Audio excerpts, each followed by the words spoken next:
Galimera, galispera, galinichta. No matter where in this wild, wacky, and sometimes wonderful world you might be, thank you for making the Highbury Squad part of your day. I don't have too much prepared for this evening. I just thought we could have a chat, and you're welcome to join me in studio if you want to have your say. It's a bit of a depressing Monday. I'm trying to see the light. I've been able to do that most of the season, but it's getting a little dark in the tunnel. Let's rock and roll, squaddies.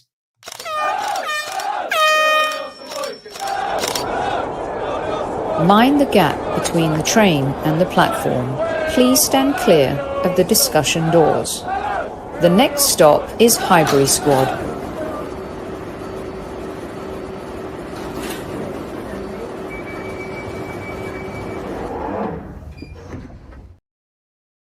Good evening, squaddies. How are you? I hope you are well. I hope you are healthy, happy, no matter where in this wacky world you might be. Look at that thumbnail. We're going to talk about it all this evening. I'm sweating like swine because it's decided to be like 80 in California today.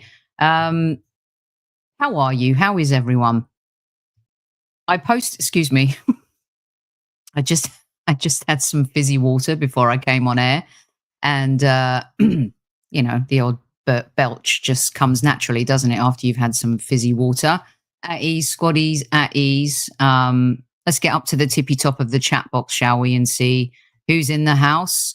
I'm sure our chief like officer is here. Oh, Lone Star beating the CLO to the message. Like, subscribe, share. Thank you, Lone Star, from that great state of Texas. There she is, Tammy Steele. The Arsenal Misfit says, hi, my comments are somewhat long, so he'll post them after the show. Well, you're welcome to join the show. The link is it's right here. If you go to the tippy top of the mountain, you can find the link. I want you and as many of you to come in and say hello. Good evening to UPW. Hello, Carol. Hi, Henry. Good evening, Mohammed. Hi, Terrence. Also joining me in a little bit to have his say will be Dan Potts. And the reason why I wanted to kind of do a phone in as well, I know a lot of you are shy and you just want to keep your comments to the chat box, and that's fine. You don't have to be on camera either. You can switch your camera off. But we'll have Pottsy in when he's wrapped up with his show as well to have his say. Let's see. Ryan's here. Hello, Ryan. Dan Potts sent me. Love that. Hawkwind is here. The whole fam jam is here. There's going to be a bit of a raid, I'm sure of it. Gooner Russ is in the house. I wonder if he's going to come in the chat and have his say. He and I have been exchanging some WhatsApp messages, and he's very vocal. All right, here we go with our first listener checking into Squad Central. Hello there. Hi, Seb. How you doing? Good. How have you been, Soph? It's been a while. Good. Have you lost weight? I have. I've lost about 15 pounds in about 3 months. So Wow. getting ready for my wedding in London in May. Wow. What are you doing to lose the weight? Just mix of diet. Also just going to the gym about 3-4 times a week. So very nice. You're looking good. Very good. Appreciate very, it. very Thanks. good. It's a lot of hard work. Yeah. Okay, so thank you, Jimmy. Always like your takes, top class. Hopefully you'll like them today. Right, so this show is not about my opinion, but I will, of course, let you guys know what I think as we're going. And Seb, go on, have your say. What do you think?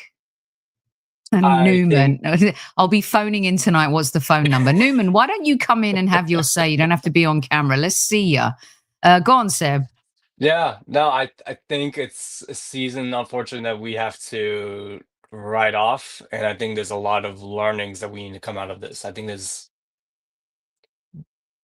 everyone has kind of come to the point where there's a certain amount of luck that you need to win the Prem.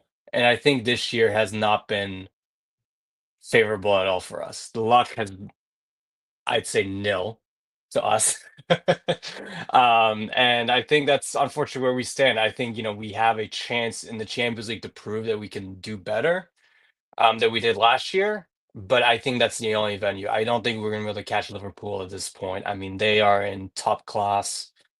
It's just, Mikel is just, I think he's running out of ideas. And I think he's right to run out of ideas because he's exhausted all his options. All his backups, everything he had lined up is unfortunately gone. Mm. We had the chance to fortify, but I'm of the sentiment that I don't think it would have changed. Because even if you were to bring someone in, it would have taken them potentially X amount of time to get up to speed. And I think while in Wanieri and Miles Lewis Skelly are great options, I didn't expect them to You think Ollie bolster Watkins everything.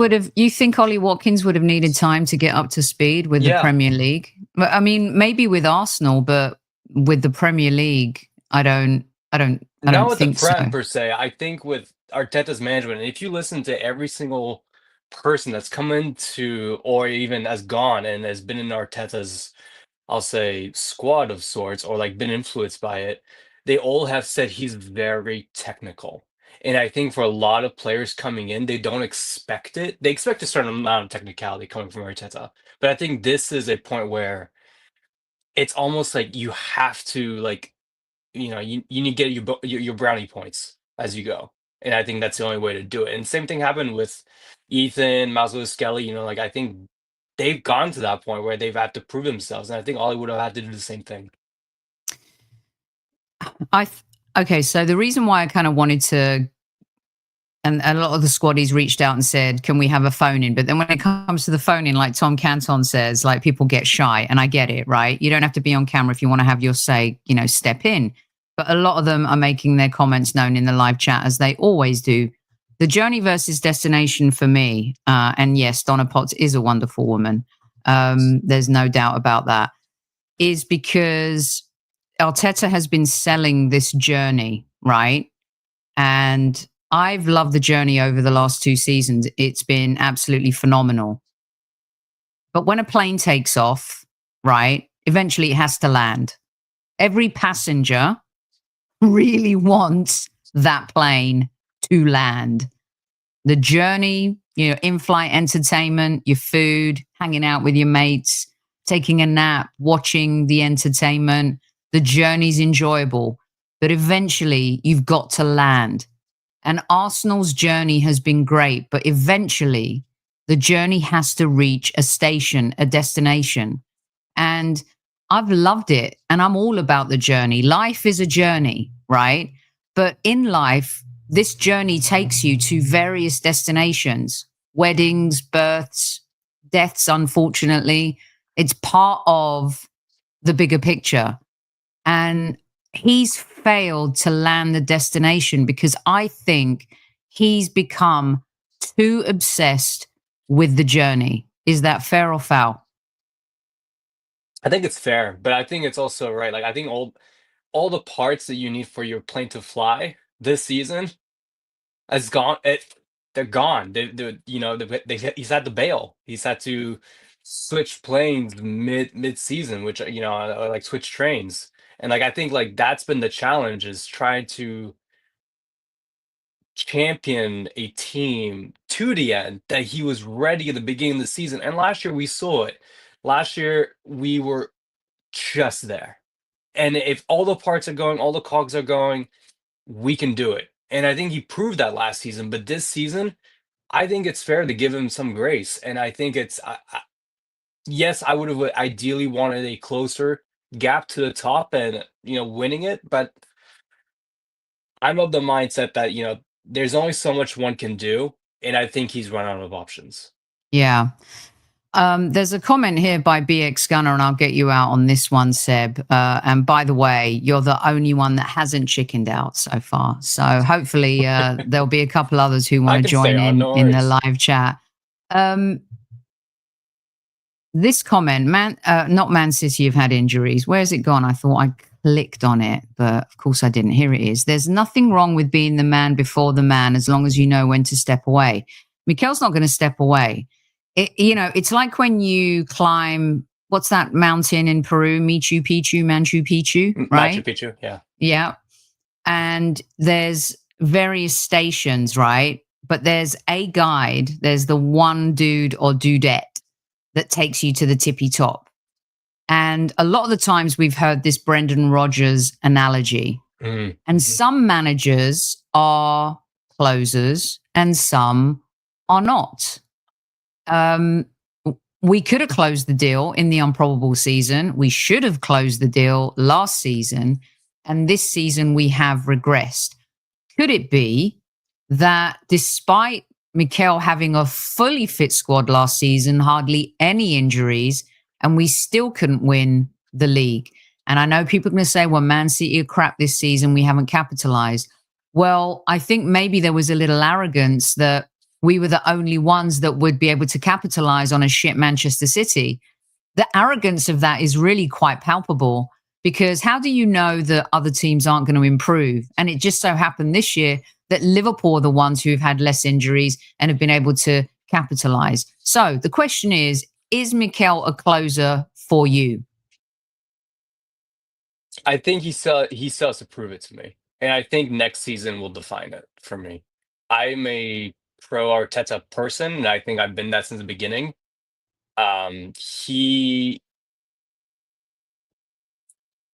has, again, and I think this is where I stand on it, is that it's unfortunate what he's been faced with. And I think had he all the tools he needs to succeed, and I think Edu leaving is also one of those tools that left, unfortunately, is another contributing factor where he had people to turn to, and now he doesn't. And he's trying to redevelop a whole new Arsenal again, because unfortunately we're at that cycle.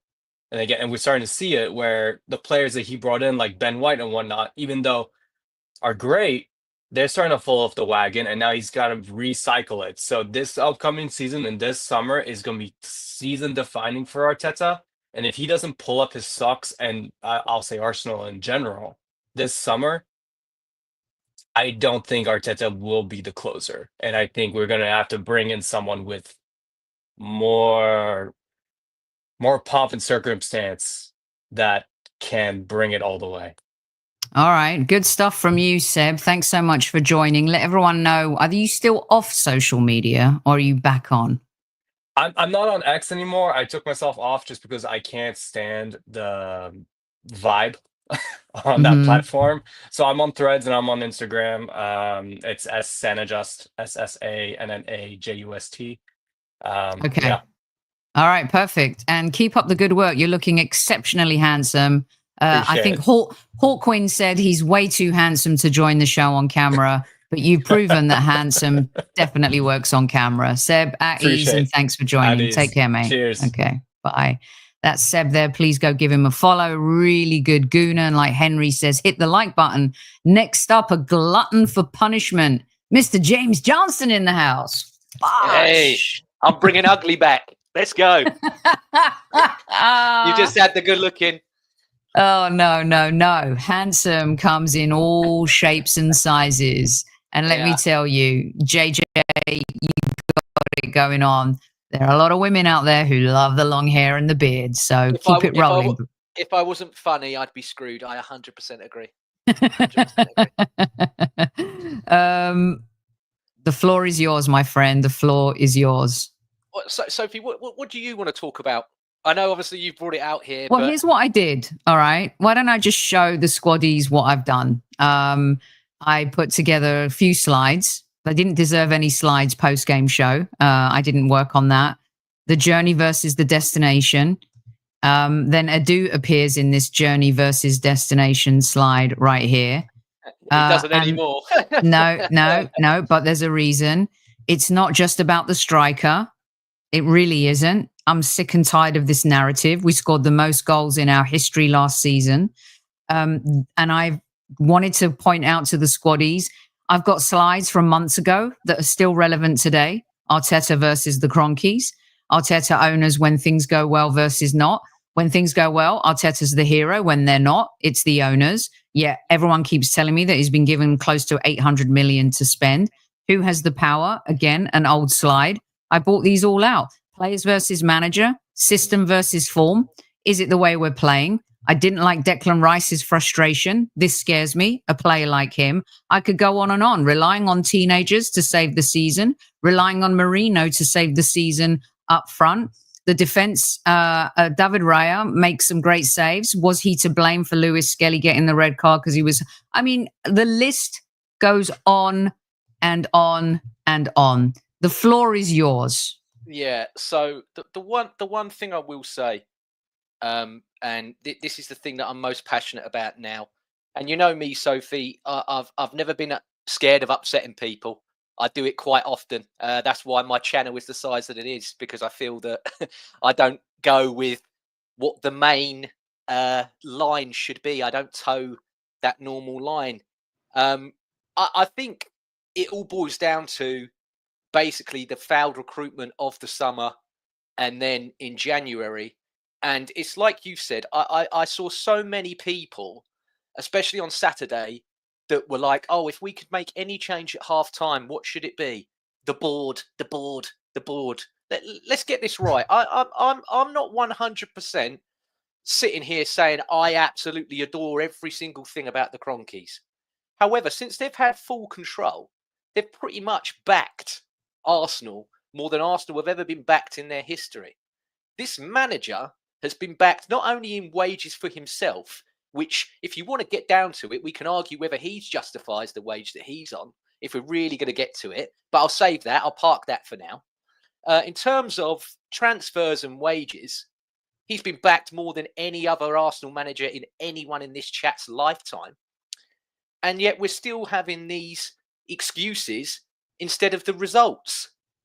And I don't understand how someone that's delivered one trophy, albeit in a very difficult circumstance at a difficult time, is getting this much leeway. And I'm still being told that this is the guy that can take us forward and into the promised land. We've had this discussion, Sophie, many, many times on your channel and elsewhere. I'm looking at it now going, I feel this guy is the guy to take us to the finish line, but he can't cross it. And you made the analogy a second ago about Brendan Rodgers.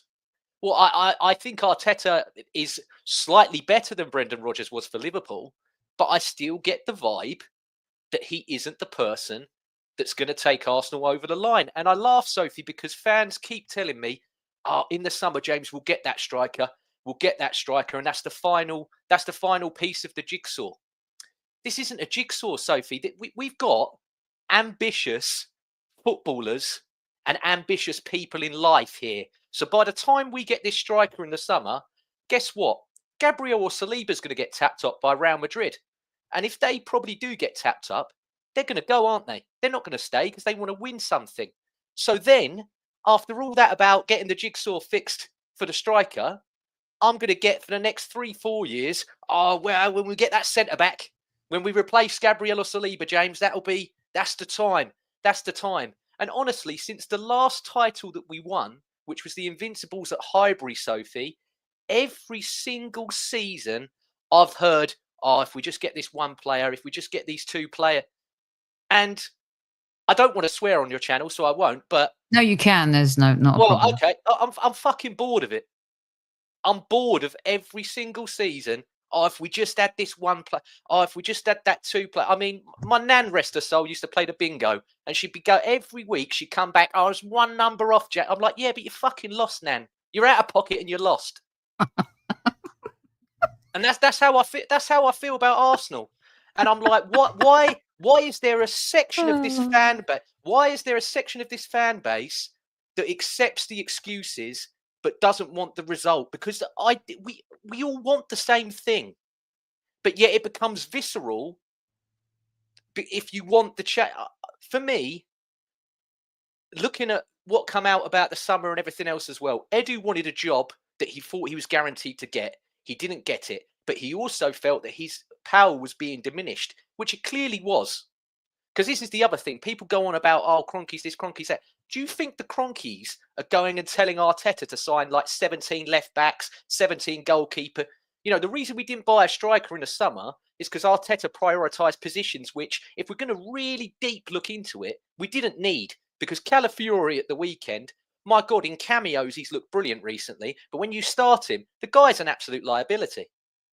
Defensively, the guy is a liability. I mean, people are going on about the Lewis Skelly red card.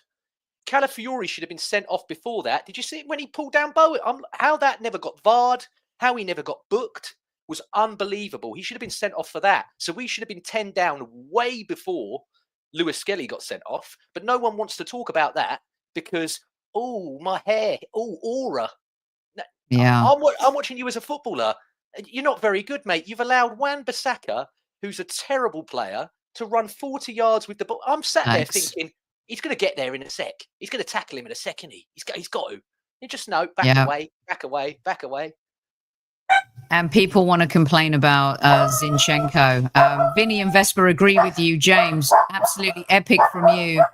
I'm going to bring in a couple of other people. I'm going to let you go. Thank you so much for stepping in and stepping up and being part of the show and being part of our post-game shows.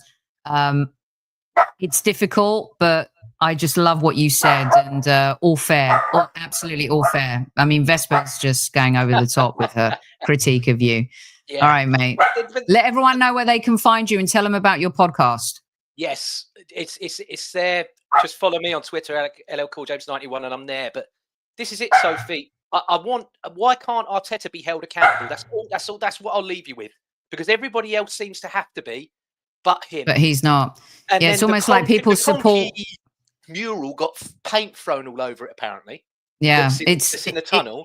They're the ones that sanction the money, and he's the one with all the power to buy the. He bought Calafiori and Marino, and when it goes well, it's like people support Arteta, not Arsenal Football Club sometimes. And this is what I keep saying. Yeah. It's all right, James. It's cultish and it's disgusting. It is very right. Anyway, I'll let you go. See you later. All right, that's James. Please go make sure you give him a follow. Next up is Aaron. Welcome to the show, Aaron. How you doing? Not too bad, thank you so much, Sophie. How are you? I'm okay. What part of the world are you in? I forgot to ask. Well, everyone knows where James is, and Seb's in the US. But where are you? I'm in southeast London, so I'm actually southeast London. Yeah, actually quite close to Crystal Palace, so near sort of Selhurst, actually. Funny enough. All right, and you ended up a Gooner. I don't think have we spoken before? Have you been on the show before?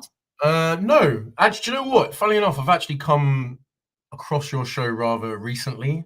Oh, okay. It's actually been a breath of fresh air for what has been a horrible season as we all go through. But oh, that makes me smile. Yeah, I think some Thank you. Of actual like reasonable takes has been quite nice. So yeah, I'm all right. So that's great, and the squaddies all love to hear that. Welcome, Aaron, to the squaddie community. What is your take? Yeah, I mean, to be honest, it's hard not to take James's rant and agree with it. I think Arteta definitely needs to be culpable. I'm of the opinion that it's really hard to judge that from this season. I pretty much said, I don't know, about maybe game week sort of 10 or 11, that it just wasn't going to be our season. I didn't think that we were going to come out of all competitions. I have to say, my base was the domestics. But, Liverpool just looked incredible, basically, since the preseason.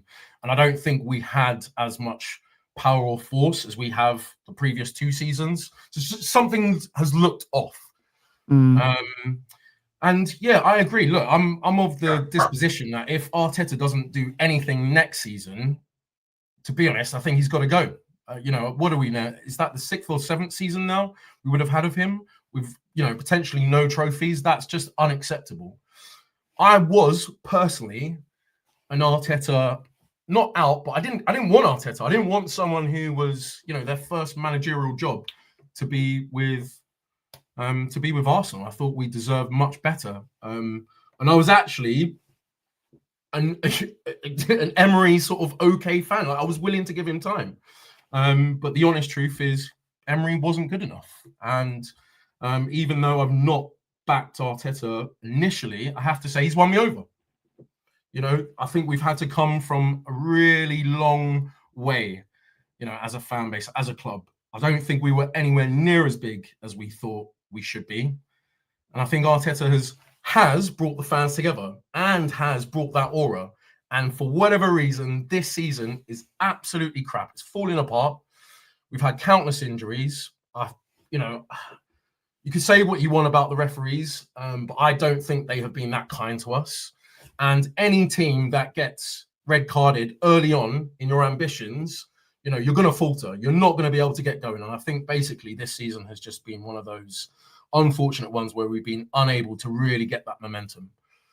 And so, yes, I'm not going as crazy as other fans have been until the summer transfer. That's fine.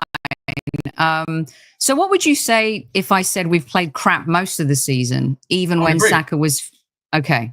I totally agree. I think since our pre-season, we have not been on it. And I don't know how anyone else has felt, but for whatever reason, we didn't look amazing. Like when we played Liverpool, I think they spanked us. What was it, 2-0 or so? And you could just see from their transitions how quick they were, and we were struggling defensively. And so, personally, it just felt like something was wrong. And I'd love to know your thoughts. I've really backed everything this season, and I've stuck with. I've wanted to support the players. I was very disappointed in the summer transfer window, even though I may have given it a higher rating than it deserved. I gave it a high rating as well. By the way, I gave it a high but Aaron, I think that was the part of me that was willing for it to work, willing for it, to be what we wanted it to be. I think we rested on our laurels that the same players would be able to go again when January came. I think it was a disaster to not invest. We had a win now mentality, supposedly. We didn't do that. Teams are going to catch up. We've seen it this season. As I said earlier at the top of the show, the arrogance of us thinking that we were the only ones that could challenge Manchester City, who saw their fall coming. Like we kind of got complacent. And I think that when you want to win, you've got to build season on season on season.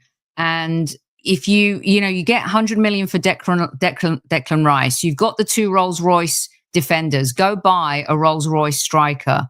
So I keep thinking that, we go to Trader Joe's to shop or Sainsbury's, Waitrose, wherever, and we get the shopping list and then we forget something and we don't go back for it.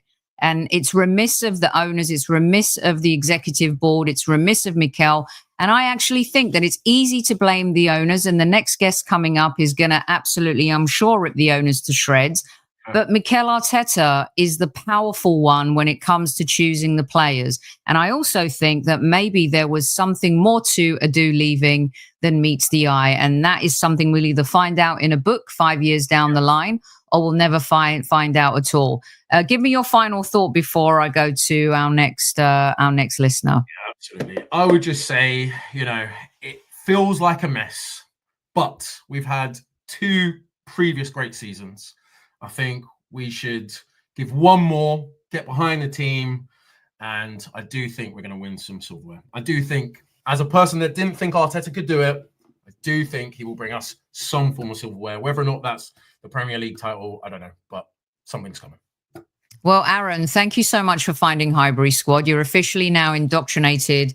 Is that the right word? As a squaddie. You've been blessed by me personally. And thank you. I really appreciate you coming on. I love your comments because they're differing from, some others. Your optimism is really a beautiful thing. And, keep listening. All right. I appreciate it. And I'm also thank you to the community for being reasonable. I think there's a lot of spaces where everything is hyperbolic. Listen, we all want to win, every single one of us. And, people are not correct when we're saying, Arteta shouldn't be up to be judged. He totally should. But I would just say it's been a long while getting here. We've had to get rid of a lot of dead woods. The fans have finally come back together. There is some aura. Don't let this season be the one to tip us over. Let's see. All right, Aaron. Thank you so much. Take care. God bless. Thank you. Love him. Welcome to Squad Central. Love that. Love getting new listeners. And we're definitely doing that. 1,000 new listeners in the last year or so. We love our little growth and we're really proud of it. Now, welcoming to one of my favorite guys. We don't agree on everything. So be prepared for this one because Gooner Russ might give it to you guys more straight than you want or you think. Where are you, Gooner Russ? I'm in my garage. She's watching whatever she's watching, so I just crept out here for a minute. What are my favorite girls doing? How's Luce and how's Jeno? Lucy's just sorting a new flat out, so she's upwardly mobile, and Jenny's enjoying our retirement. So yeah, it's all good. Love it. And officially face-to-face, congratulations on your retirement. I posted a lot on your pictures on Facebook and stuff like that. Listen, the floor is yours, Russ. Where do we go start? for it? Where do you want? Okay, so let's start with, I mean, we're in the season that we're in, but I know someone like you thinks that this season is the culmination and maybe the destination of the journey of the previous years. So you say, and you begin wherever you want. Yeah, well, the previous two, the first year when we challenged 2 years ago was a surprise to us all because we never expected to be there. But having got there, we got to the January of that year and we didn't do the business. We needed a striker. Jesus got injured and we didn't do the business. And it's a recurring theme with this football club that we get to a January window, and I know January's not easy. Some clubs manage to do things in January, but we never do. And ultimately, we failed because we got injuries to Saliba and Jesus, I think, that year, and we ended up falling off a cliff a bit towards the end. And lo and behold, the following season, the same thing happens again. We get to January and we don't do anything, and we fizzle out again. We needed that was the year Jesus got injured. Sorry, it was Saliba the year before, and we didn't do anything again, and we didn't score the goals we needed to beat a couple of teams. Missed out by 2 points. That's a recurring theme for me.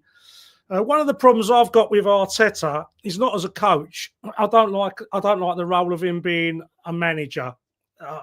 We had the same problem when we had Arsene in charge. He was given too much responsibility. He was given huge wages by the owner, and he's done exactly the same. He's made exactly the same mistake with Mikel. He's giving £15 million a year wages. I only think Pep Guardiola's on more than 18 million in the whole of world football, which is a remarkable figure for someone who's never won anything of any note. What he has won, he's won with Unai Emery's team, his own team, which he's built and put together. He hasn't won anything. So that seems rather strange to me. And I do feel like Arteta has been used as a shield to deflect some of the criticism away from board members and owner. And I think you started to see a little bit of that pressure getting to him in press conferences where he's batting away questions from the press about signing players, and I don't think he has actually got the final say on signing strikers, signing players. Everyone seems to think he has. It was a mad decision for me because Wenger famously said, "Why do we need a director of football? What does he do? Does he direct the traffic? Does he tell the players where to go in the car park?" And then we get Arteta in, and I was the same as the previous caller. I didn't want Arteta. I just thought it was a massive risk to take in a complete novice who's never managed a football club of Orient size, let alone Arsenal size. And he gave him the job. And then 9 months later, he's given him the role of manager, and then employed a sporting director, which seems to go completely against, the role of both. So it just didn't make any sense to me. And I think this is one of the reasons why Edua's fell out. We don't know the whole story, but Edua's fell out over something. He's been put on gardening leave, and you don't get put on gardening leave unless something's gone toxic in the background. So none of it seems to make any sense to me. So now we're a bit like that picture of the horse someone put up. We've got the arse end of it, the defence and the midfield is okay-ish, and the front of it hasn't got an head on it. It's just a headless horse. And that's my view on what's going on. I totally respect Pottsy. Yeah, Potsy's my wingman tonight. He had his show before. He was he's like, I'll pop in after, and I'm like, cool. I probably need a co-host for the phone in, and I'm glad you're here, Pottsy. How's it going? And my message to the listeners tonight, when I put this out in the community, is let's talk and let's hear each other out respectfully, even though we have differing opinions. And I know that Pottsy and I were aligned on a lot of things early on. And maybe not so much. Can I say one? Yeah, I'm going to come back to you because I'm going to big you up. Like, you have been going to the Arsenal for years, and your opinion should be respected. You've put in the mileage and the hours, Russ. Go on. Yeah, and another thing as well is that the method that we've used, the pressing method from the top of the pitch to hem teams in, is sapping on the players.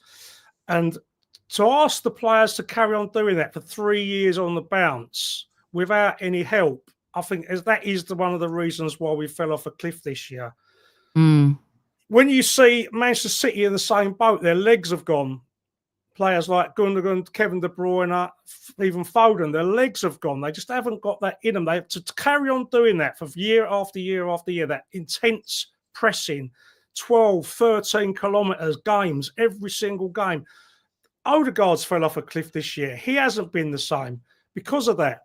So if you're going to continue with this method, Mr. Arteta, you've got to increase the squad size. It can't, or Mr. Kroenke, or Mr. Garlick, or Mr. Lewis, or whoever's in charge of the recruitment, because this is one of my big bugbears as well, is we don't actually know who is responsible, who is accountable for anything that goes on recruitment-wise.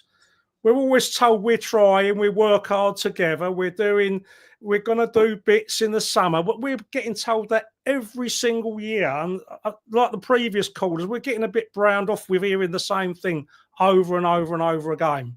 There'll be a war chest again, Russ. There'll be a war chest again in the summer, mate. We'll be told. Yeah. That's what we'll be told. Yeah, but that pressing method, it's no coincidence that Manchester City have fell off a cliff. Their players got tired, and perhaps we aren't doing it as efficiently as we were because perhaps a few of the players have thought.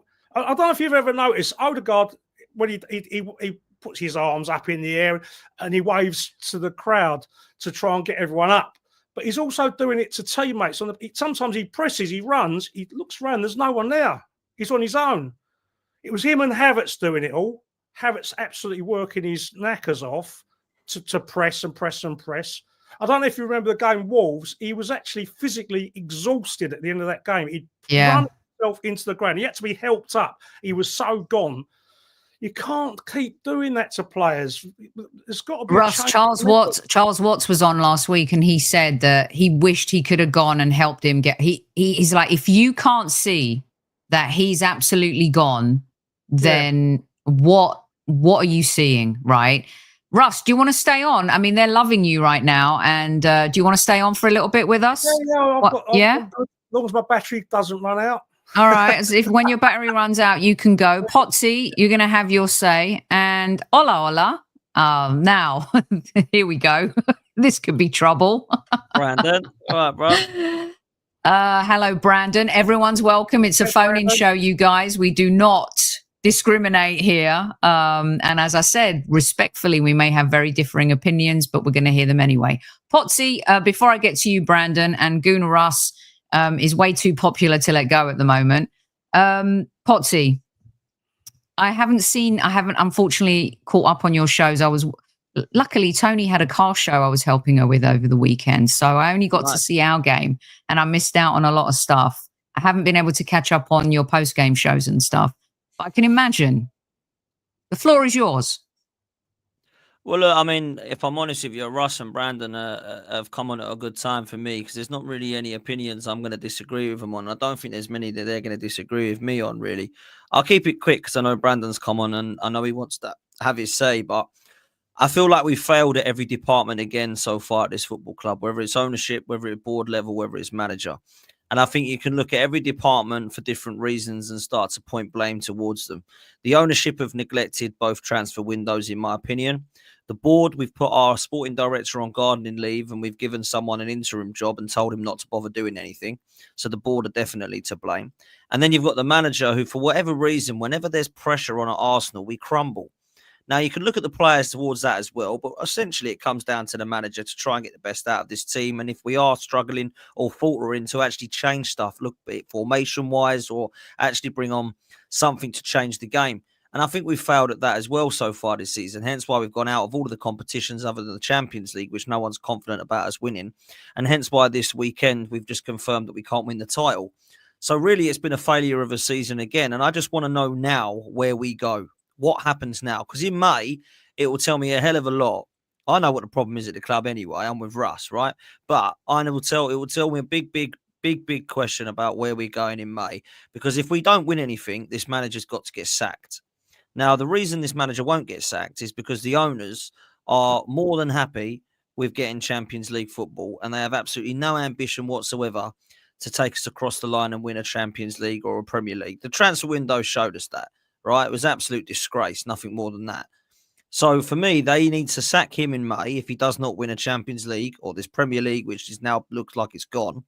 And if they don't do that, then the owners are basically accepting mediocrity, because this was our year. We were told before a ball was kicked that he has to win something this year.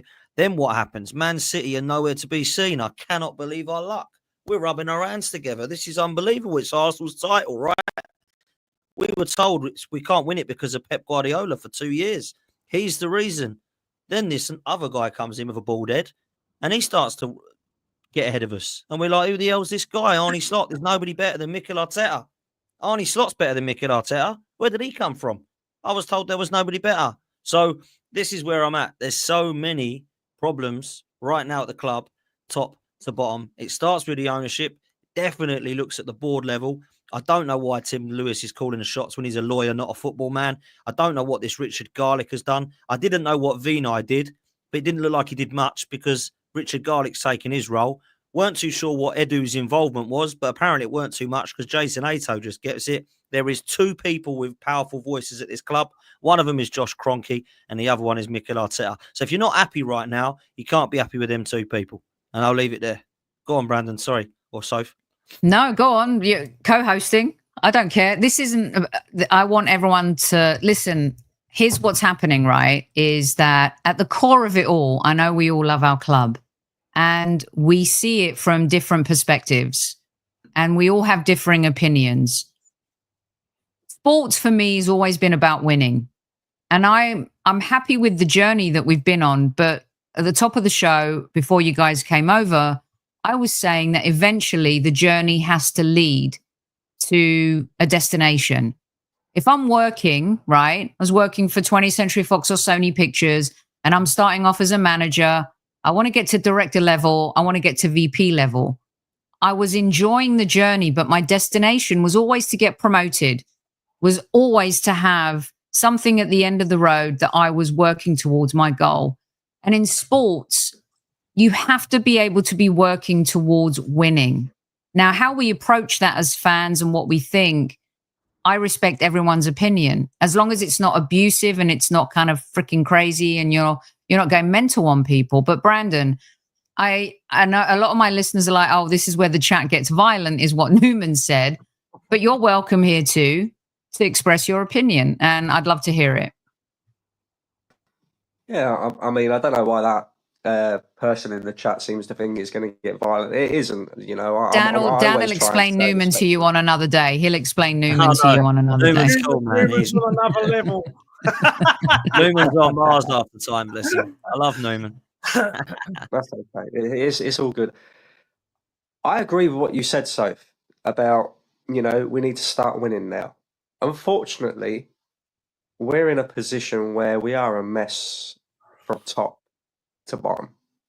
And really and truly, if we look at Arsenal since the Kroenkes have been here, even going back to Wenger, it's no different. It is no different. The only difference is we ain't got Wenger in charge no more. We got Mikel Arteta, you know. ever since the Cronkies have been here, even when they was only part owners of the football club, the sole aim for Arsenal has been qualify for Champions League. And provided that happens, they are happy.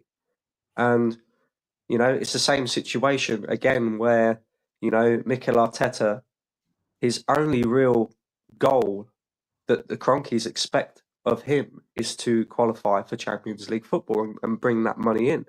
So there is no real aspiration from the top of the football club for Arsenal to be out there and be desperate to win trophies. And, you know, they told us that back in 2016. Stan Kroenke said in an interview he didn't buy Arsenal to win trophies. So their intentions were made very clear from way back then.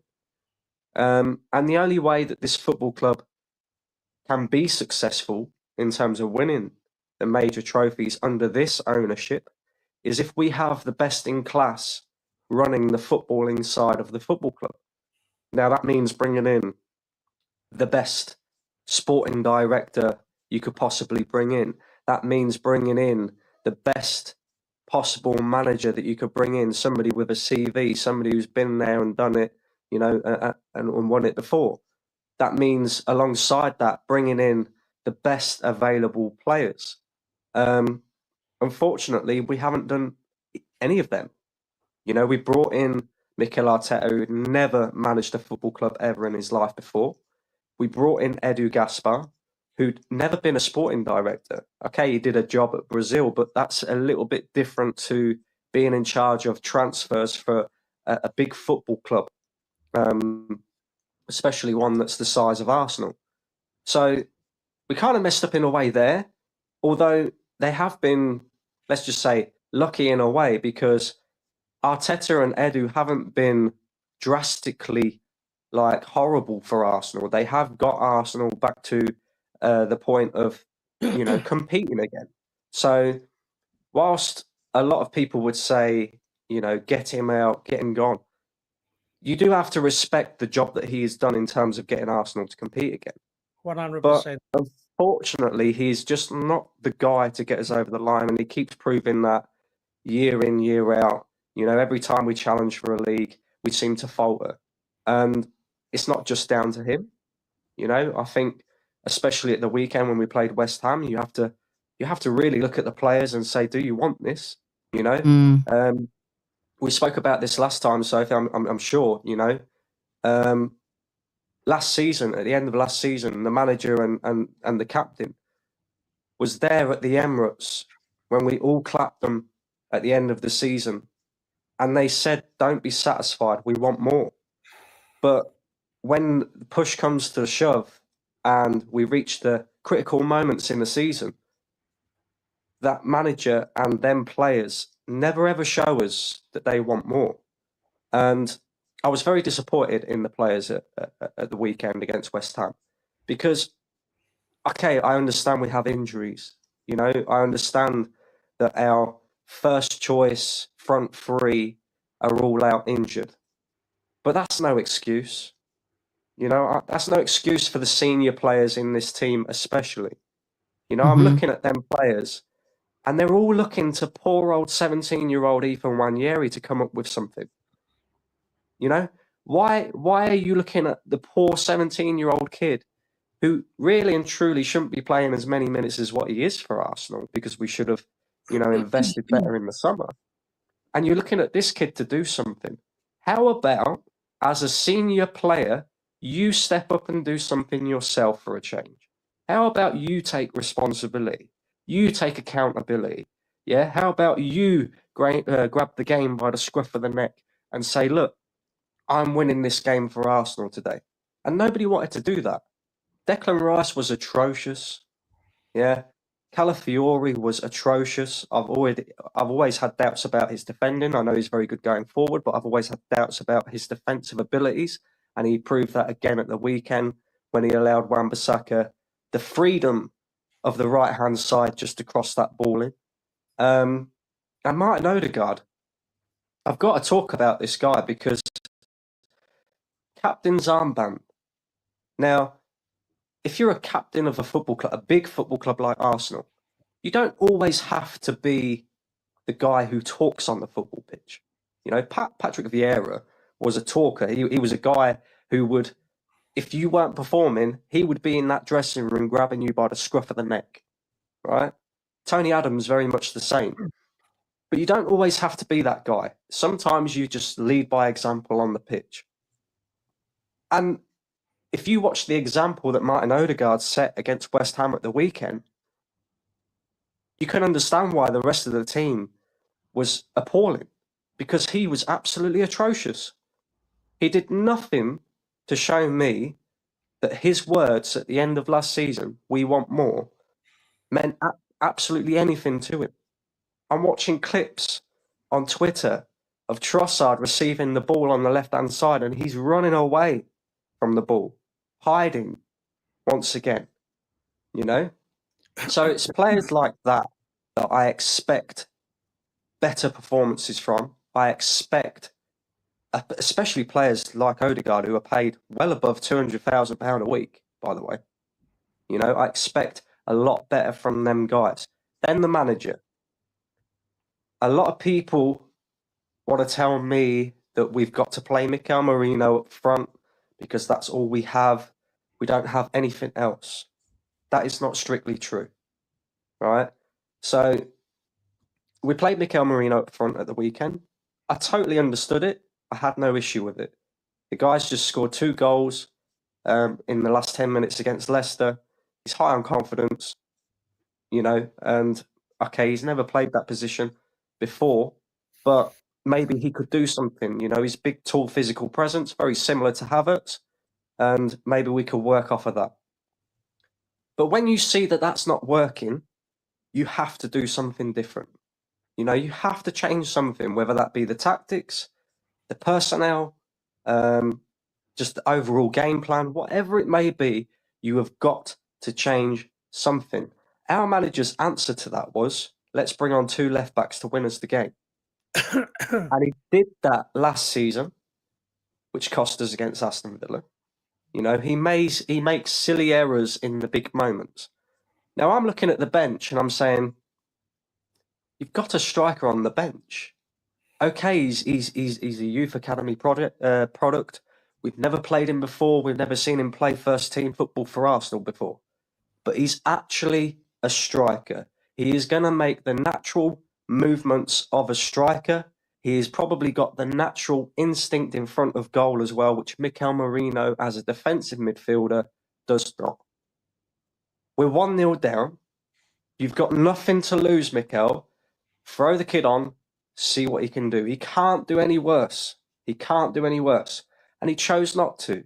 He chose to bring on Sterling again, do the same old things, and expect different results. And that is why, in my opinion, that game at the weekend, I believe the players were cowards, and I think the manager, too, was a coward. Because he should be doing better with the tools that he has at his disposal. He's spent a lot of money. A lot of people want to give him a lot of excuses. But when things go right for Arsenal, it's always the manager. And when things go wrong, it's always the players or the owners. You know, it's almost like the sun shines out of Mikel Arteta's arse, in a way. Mm-hmm. And I genuinely think so. This is just my opinion. Unless people are willing to stand up and do something about change at the football club in terms of the top, and I mean the ownership and the board level, then we need to go and get the best in class if we want to have a chance of winning major honours at this football club, because Mikel Arteta, after 5 years, after all the money spent, continues to prove year in, year out that he's just simply not the guy. There is great stuff. But hold on one second, Russ. Brandon, do you want to hang out for a little bit? I've got to bring in a couple more people. Or I mean, that was I don't always agree with what you have to say, but that was very measured, and you make some really good points. The players really were cowards at the weekend, and they were cowards at Newcastle away as well. They didn't show up for that semi-final, and that's really the shame of it. Go on, Russ. And I'm going to bring Imran in as well, who's been waiting for a while to have his say. But go on, Russ. There's one. I'll bring Albert in too. Why not? Let's just bring everyone in. Oh, Albert. Yeah, there's one thing about Arteta which baffles me a little bit, and that is he's had some big marquee signings coming to the club, i.e. Havertz and Declan Rice. Now, Pep Guardiola is an experienced manager, and he's not frightened to have a marquee signing. And I'll give one example, Grealish, and he would drop him as quick as a ton of bricks. If he wasn't doing the business, he'd be out of the team, and he would put Doku in or whoever.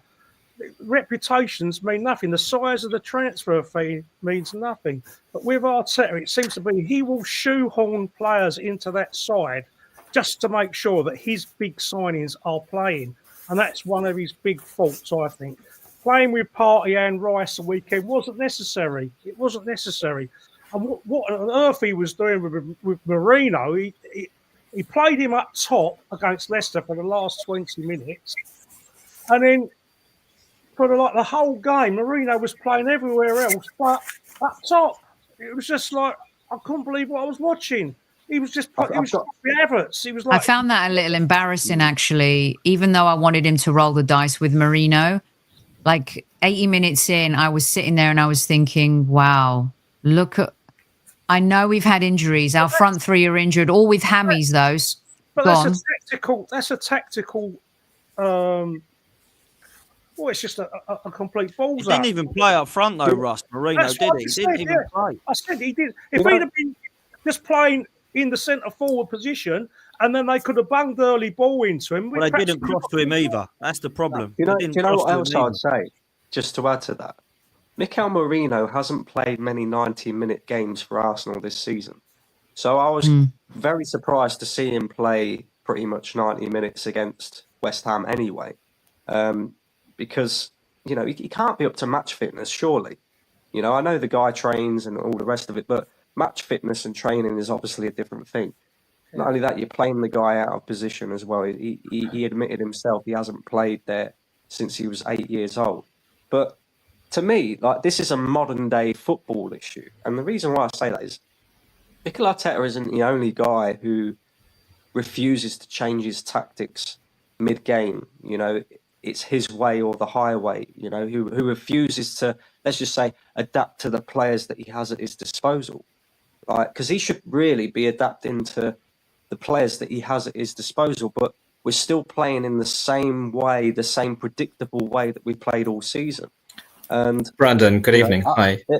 There are countless other managers that do this as well. Ruben Amorim is a perfect example at Man United. He's not actually trying to get the best out of what he's got. He's just doing it his way, and if it works, it works. If it don't, it don't. Even though he hasn't got the players to do that. Maresca at Chelsea. I'm looking at these managers. I'm thinking, Pep Guardiola did it, and he did it perfectly. But he did it at three of the biggest clubs in world football: Barcelona, Bayern Munich, Manchester City, where you can literally go out and spend £50 million on a player. It doesn't work out, and you'll get another £50 million to go and spend on another player. It's never been like that for Arsenal. Arsenal don't deal like that. Arsenal have to, but if why? they make a big signing, it has to work. I want to get Imran. I want to get Imran in as well. And again, some good points there. Hi, Imran. Thanks for joining the show. Welcome to Squad Central. No, thanks for having me, and a pleasure to be in the company of such great guests. I mean, a lot of points that Brendan has made, I agree with Gooner Russ as well, and of course, Dan. My issue primarily stems with our ownership. Are they driven to win on the pitch? That's the ultimate question that we as supporters have to ask ourselves. Are they driven to push this club forward on the pitch? There's been a massive drive off the pitch this season, especially with all the merch drops and whatnot. Food, drink is expensive. The quality is not particularly high, I would say. I mean, people of very, shall we say, good earnings are really struggling to be able to afford to take their kids to that ground. Yet we are being asked to pay an extortionate amount of money to be at the Emirates Stadium. I mean, in April, when our season ticket advances are going to be asked to pay up in 3 weeks, on what grounds can they justify it, having not spent any money on the club, on the playing staff at Arsenal? Here. We are only 6 weeks away, I would say, maybe less, when we are going to get demands to pay upfront for our seats. And we have only 3 weeks in which to raise that money and pay an extortionate amount for our seats. Where is the investment on the pitch? What do the owners, apart from, look, I'm not naive enough, I'm in business myself, you are there to make money. But you have to balance trying to earn money with success on the pitch. Our brand value would increase tenfold if this club was able to appoint the right people in the right positions to make footballing decisions and not just commercial decisions. 100%. Well said. Well said, bro. There has to be a balance. There does. There has to be a balance. You have to listen. There's also a question mark for me with regards to before I get to that is ROI is very important in business. We all know that. We're not idiots. Okay. You have to get a return on your investment. When fans are being asked to pay so much money, and look, I always laugh when there's a merchandise drop after a loss and fans think, oh, look, they're dropping merchandise after a loss. I'm in marketing. It doesn't work that way. These are planned releases, right? You've got to do the photo shoots. You've got to have the release dates. You've got to have the social media plan together. But the point is that we have so many merchandise releases. This season, I've lost count 49. how many. I'm sure Potsy's going to tell me. 49. Very funny. But what we're continually told is, in sports, what I'm learning is no matter the sport, whether it's football, the NFL, the NBA, owners like money. Executives' jobs are to bring in as much money as possible. You still, though, have to put a good product on the pitch, on the field, on the court. Otherwise, no one's going to be interested in that. The fans have become not secondary, but they've become complacent because they know fans are going to go buy the shirt, they're going to go buy the new merch, they're going to go buy this, and they're going to go buy that. So at the end of the day, I think when it comes to our club in particular, is if you want to win, and the owners have proven that they want to win by the championships they've won in the US, and people hate it when I bring that up. But the fact is that they have done that. They kept faith with the LA Rams coach, even though he had lost a Super Bowl. He got them to a championship. I wonder if the January transfer window for the first time might be a signal that maybe they don't trust Mikel Arteta with the money. I'm not talking about anything I've heard. This is just my opinion. It's like if you really want to win and you have a manager who's obsessed with winning, why wouldn't you have just rolled the dice? Asensio and Rashford were combined for 2 goals for Aston Villa at the weekend. I'm not saying they were the answer. You've got Ollie Watkins, who was probably there for the taking. Is it a case now of maybe like we've given you so much money that maybe we're not willing to roll the dice with you anymore at this point? Sorry, Gooner Russ. Can I just, I think because they're business people, they run this as a football company, not as a football club. It's Arsenal Football Company. A few other people have said that recently. That's always been my mantra. And the problem is they've reached their target. They've reached their ceiling where they want to be. Second's probably a bit heady for them, but because they only really need to get top 4 to get the Champions League money, to get the big bucks coming in. You see our turnover figures are now gone over 600 million from about 350 million 2 years ago. So it's mission accomplished for them. They're not really bothered. And this is why they pay Mr. Arteta £15 million a year, because he's the shield, just the same as Arsene Wenger was. There's no other reason for giving a manager £15 million a year, the second highest in Europe, if he's not going to be used as some sort of decoy. I mean, I would argue, Gooner Russ, that he takes the flack. Go on, Imran, and then we'll go to Albert. Yeah, I mean, I would argue that the board, I mean, it's clear that they are not football people, so to speak. They are cold and calculated, and they frankly don't give a rat's toots about us. They are answerable to the Cronkies, not us. And we know what the Cronkies are all about. They are business people, cold, ruthless people. They uprooted an NFL team, for goodness sake, from one state to the other. Yeah. That's what we are They're not the only. with. They're not the only ones who have done that, though. I mean, that happens a lot in American sports in the NFL. But they are our owners. They've just paid that fine as well. By the way, it's over $550 million. I think it was. They are our owners, and I just got to finish off by just saying, look, Arsenal need an elite and an experienced sporting director to handle sales, renewals, and purchases. Do the powers that be actually realize how time-sensitive an issue this is right now? Mm. Do they realize this? Yeah, Do they realize this? We're going to lose players, Imran. We're going to lose players. In 2 years' time, in 2 years' time, we have a generational Juventus contract up. There's three, actually. There's and Saka as well. There's three. Yeah, there's three of them. But Saliba is the generational talent. Yeah, he is the generational talent. And in 2028, I would argue Saka is as well. But go on. Our sports shirt and stadium sponsorship is up for grabs. Mm-hmm. Who's to say, without any trophies, any majors under this regime, that we're going to optimize those renegotiations?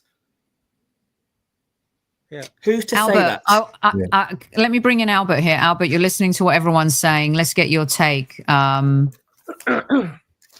Yeah, I'm going to take it a bit of a different time. We've kind of mentioned it in terms of Sophie. So, for example, I came on your show not too long ago actually, and you gave me the opportunity to ask Sammy Mokbal a question in regards to about Arsenal, and we talk about recruitment a lot at Arsenal, and my main thing was the director of football. Now, the last time I checked in a football club, that's quite an important figurehead at the football club, and it seemed a little bit quiet amongst that kind of conversation at Arsenal. And you obviously hear the talk about Jason Ato, and he's been there a long time, but just because you've been at the club a long time doesn't mean you're the right person for the job. It's quite clear to me that if they're going to bring it, the thing is, Sophie, in terms of recruitment about players, we can argue the toss of who we want to come in at Arsenal. There's not a dearth of talent when it comes to director of football. If you know the right people and if you know who you want, then you'll pay the money to bring the right person in. And then obviously you heard the murmurs sort of a few months ago that Mikel is going to have a big say in regards to who that may be, which I'm not too sure is the best thing that we really want to hear as Arsenal fans. And I think the biggest problem we're going to have, and I'm not a betting man, and people don't get upset in the chat. Obviously, I'm just a football fan, but there's probably a good chance, even though he's interim at the moment, and I thought his audition was January personally, when obviously Mikel's come out and said plenty of times that we need a bit more help. Declan Rice said it. Us as fans can see it. You don't have to be a genius or a tactician to see that Arsenal needed a bit of help. And if you're such an important figurehead in a position, yes, it may be interim. For Arsenal not to have done any business in January was just insane to me. Whatever way you want to look at it. And Sophie, when you had Sammy on the show the day before it broke, that obviously we was going to try and get Ollie Watkins at the club. Mm-hmm. Now, irrespective of whether Arsenal fans want him at the club or not, for me, sometimes in life, you know what it is? And I hear this talk all the time about January. It's a difficult transfer window. It is, but it's not an impossible one. So when you see other clubs in the Premier League do business, of course, it's going to piss the Arsenal fans off even more. And it's going to piss them off even more when you're going at the 12th hour to go and bring in a striker who apparently we've been admiring for 2-3 years. That's insanity to me. I don't need to work at Arsenal football. We're very snobby. We're very snobby. Yeah, we are. We are. And Sophie, I'll be honest with you. Like I said this to Pottsy, we've been lucky enough to sit together and probably have more of enjoyment in our conversations of watching the actual game of football. And it's been a chore this season, and I think I'm being polite by even using that word. If I'm going to be really, really honest, and as much as I want that Champions League and run to Germany and bring it back to the Emirates, the way I'm feeling about what I'm watching, the lack of enjoyment, the experienced players letting us down, because you have to remember, really, really have to remember now, with the exception of Lewis Skelly and Ethan Nwaneri, this is not an inexperienced side. So that's why it really, really ticked me off with that second leg against Newcastle. I've said it time and time again, and I'll keep on saying it. That's a big game of football. And every one of those players failed to show up. And in terms of a wider sort of point, Sophie, before I wrap up, every Arsenal fan, put to one side the positive ones that say mathematically the title race is not over, right? But I'm laughing saying that because you can understand why I'm laughing. But mathematically, it's not. But But I think for me, Sophie, mentally it is. Yeah. So for me, where some of the every fan's gonna have a different opinion in regards to, you know what, the league title was done there. For me, and I messaged Pottsy and I think Kenny Ken, and I watched that Newcastle game in the league at St James's Park. I actually think that was our worst performance of the season. It was absolutely atrocious. And I said to myself, it's only the 2nd of November. Why am I already thinking as an Arsenal fan that we ain't going to win anything this season? And I genuinely felt that after that game. Because I looked at the players, and at that point, we wasn't talking about injuries. Most of our sort of nucleus of our first 12, 13 players were playing. But I just saw something that day for me, whether it was just the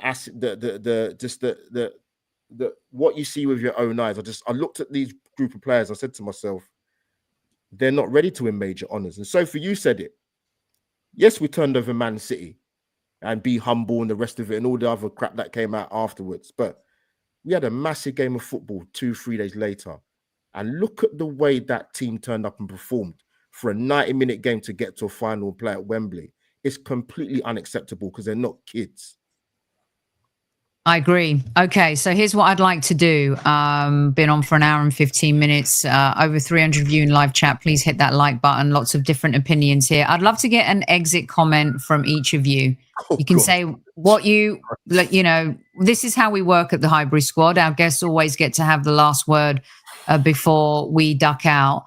And squaddies, let me know what you think. If you're listening on YouTube, let us know in the YouTube comments if you agree or disagree respectfully, and on our audio platforms as well. Gooner Russ, I think I'll start with you. Yeah. What would you like to leave the squaddies with? What is your, and this is going to be an ongoing thing. I think we need to do another one of these for sure, because there's a lot to say about our club and it's been very disappointing and there are a lot of people culpable for it. What do you want to leave the squaddies with? Unlike Albert, I'd actually resigned myself to this happening September last year. When the recruitment was again shoddy. And even up until the injury crisis in December and early January, if you looked at our bench on several of those occasions, it was so lacking. For a club of this size, it was piss poor. And someone put in the chat earlier on, we could have played Butler Adeji. He's 22, I believe. And someone else put on the chat, well, he's not good enough. But at the end of the day, what is he still doing at Arsenal Football Club? Exactly. He's been in League 2, League 1. Go on, Russ. Yeah, Russ. That is the whole problem with the ethos. There's not enough ruthlessness in the recruitment and retention of these players. That's my final word on it. Well said, Russ. Well said. Well said, Russ. Well said. Russ, you're going to come back so we can have a more in-depth conversation as well. Would love that. Yeah, it's been too long. Who would like to go next? Go on, Brandon, man. Go on, Brandon. What do we say? Look, this season, the biggest damning thing that you could throw towards the Arsenal players is that since the 2 academy graduates have come into the side, since they've started playing, their first season in first team football at Arsenal, by the way, they've been our best players. What does that say about the rest of the squad? what does that say about the rest of these players? And unfortunately, it is a collective thing. It's not just the owners. It's not just the manager. It is the players as well, and they have to take accountability. When it comes to the Premier League, I think we can all realistically sit here now and say that title race is done. What I would say is don't be so naive to think that Arsenal are going to remain where we are this season, because I'm looking at the way we're playing right now. I'm looking at the fixtures that we've got left. And there is literally, if Forest beat us tomorrow, on Wednesday, sorry, and Man City win, City are only 6 points behind us in fourth. That'll be painful. And it is very, very, let's just say, it's very, very congested from fifth all the way down to eighth. We don't want to end up in a situation now where we fall out of the top four, which is, would be an absolute crush of a season. And heads would have to roll for that, let's be real. But yeah, I mean, I'd like to hope that we'd get past PSV in the Champions League, but I also at the same time hope we don't, because if we end up facing Real Madrid, I can only see that being,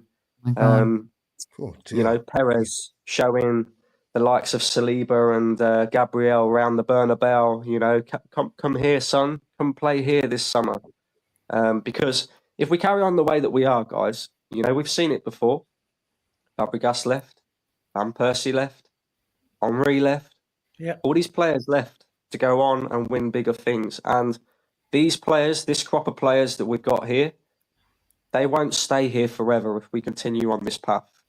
And that's where I'm ending. Thank you so much, and thanks so much for joining as well. Imran, let's hear it from you. And by the way, thank you. We haven't spoken, I don't think, before, and No. It's nice to hear your thoughts and opinions. So, Likewise, what's your thanks, closing Sonia. remark for the squaddies? Look, I am born and bred N5. I went to local primary school, went to local secondary school, and next year will be 20 years since we left our beloved Highbury. 20 years it'll be next season. And I've got to say it, and forgive my language, the 20 years that we've had at the Emirates Stadium has been overall, frankly, a shit show. It has been. On a sporting level, it has been an absolute shit show. And this has been all overseen under the majority outright ownership of the Cronkies. Now, this is my message directly to the Cronkies. You make your money. You don't need to feel loved. But you have to understand one thing. You are holding an incredibly precious brand in your portfolio of sporting franchises, if that's what you want to call it. Imran, an institution. And frankly, our status in the European elite of football is eroding year by year. We might live in this Arsenal bubble that we are a big club, we're a big three club. Factually, historically, that may be the case. But just look at our European pedigree. The silence said it all. Yeah. Now, if their sole objective is just to squeeze the living daylights out of Arsenal commercially, then I'm going to request one thing. Hand over the custodianship, please. And I'll leave it there. Thank you, Imran. Thank you very much. Albert, what is your parting shot for the squaddies? So, how long have you got? Well, not too long, because I've got some work going on at the house, and the truth is, I'd keep going, but I've got to get off air because I've got. Don't be saying something like "believe" either, Albert. Come on, no. Brandon, you see me long enough. I don't. You got 59 seconds. Oh, brilliant. What I would say, really, to me, I'm going to keep it short and very, very sweet. I was lucky enough to be around the George Graham era. Loved him to death, but let me be very, very clear to a lot of Arsenal fans when it comes to sentiment, because that seems to be a very triggering word for some of us sections of our fan base. Arsene Wenger is seen as a legend at this football club. but it wasn't Arsene Wenger FC. It's Arsenal FC. I was told that many times by many supporters. So what I would say to all of our Arsenal fans is don't be afraid of change. I don't want to hear no rubbish about look what happened at Manchester United. I don't care. You cannot be so sentimental to a point that you have to be open to change. Mikel might not be the man. And I don't want to hear none of this rubbish, Sophie, about, but he might go and get another top job. Good. He's a young, ambitious manager. He should be hungry. He might go and do well somewhere else. That's not to say we're not grateful for what he's done, but Arsenal fans, do not be afraid of change, because you know what? We might actually be better off when it comes to that kind of conversation. Be honest with yourselves. Change is good. Pottsy, you close it. I'll keep it sweet. I'll say this. Look, I personally have had massive doubts over this ownership since day one. I've had huge doubts over everything they're in control of. They are in control of the board and the manager. The manager is in control of the players on the pitch. If you do not rate the players on the pitch, you do not rate this manager. If you do not rate this manager, you do not rate this board and ownership. It really is quite simple. It all intercollects. It's a culmination of everything that the ownership is overseeing. So if you're not happy right now, then you might not have to look or point the blame at an individual. But if you were to look at an individual, then it would be the Cronkies, because they are the people that are overseeing this. If you're happy right now, I'm sure you love the Cronkies. If you're happy right now, I would question what you're happy about, because going the longest trophy drought in a decade at this football club, 5 years without a trophy, over 20 without a Premier League, and over 30 without either a League Cup or a European trophy. I don't really know what you're really happy about, but maybe you're a big fan of the club shop and win the dog. But that, for me, is not something that I want to be looking at the football club. I want to see trophies. I want to see silverware. And I don't believe that I have the confidence in this ownership to deliver that. That's just my opinion. But Soph, it's been a pleasure. And big up to everyone for coming on, man. Thank you so much. Thanks. Honestly, I really appreciate it. And it's been, I needed a little bit of, I love having conversations with different fans who have various opinions, and I welcome them all here. And this was a very respectful conversation. And it was more about listening to what others had to say versus interjecting too much and giving my opinion, because right now, I think we need to hear from as many different voices as possible in a respectful way. We've regressed this season. There's no doubt about that. We've had hellacious injuries. But we also have to ask ourselves why Saka and Havertz and Martinelli have all had hamstring injuries, two tears and surgery needed for two very important players to this team, albeit however you may view Kai Havertz. Why has our captain fallen off the cliff, who was undoubtedly, maybe even last season, talked about as one of the best midfielders in Europe? And why has our defense regressed? We've changed our style. The last 2 seasons, the journey has been unbelievable. We didn't quite get to the destination. Maybe we weren't ready. But this season, I think we're all expecting that the journey would finally lead to that destination, and that would be the Premier League title. Unfortunately, that hasn't happened. And if you do have injuries, you're not prepared for what happens after that. And that is on the owners, is on the executive board. And maybe Mikel Arteta has been given what he wants or not. That, as I said, maybe we'll read about in a book someday, but he can't be getting away with it either. I've defended him to the hilt, and he deserves a defense, like the guy said, about what he's done in elevating Arsenal, changing the culture, bringing us back. But at some point, you also have to say, you know what? Sports is about winning. I stand by him. I stand by the team. And thank you to everyone who's tuned in and listened. I appreciate you. Squaddies, look out for the next show on the community page. Real quick, let everyone know, you know where to find Pottsy. You know where to find Albert at Albert JTV. Gooner Russ is Gooner Russ on the old X. Imran, where are you? When can the listeners find you and follow you? Just on YouTube. Okay. All right. And No Brandon, you are True Gunner TV? Yeah, but you'll probably see me more on Potts' channel. Arsenal Roundabout on a Tuesday, Football Terrace after match reactions. I'll try and be here, there, and everywhere. So Excellent. All right. Thank you so much, everyone. Have a great night. Thanks so much for tuning in. Really appreciate each and every one of you. Don't forget to tell your loved ones you love them. And at ease, squaddies, at ease. Thank you. Mind the gap between the train and the platform. Please stand clear of the discussion doors. The next stop is Highbury Squad.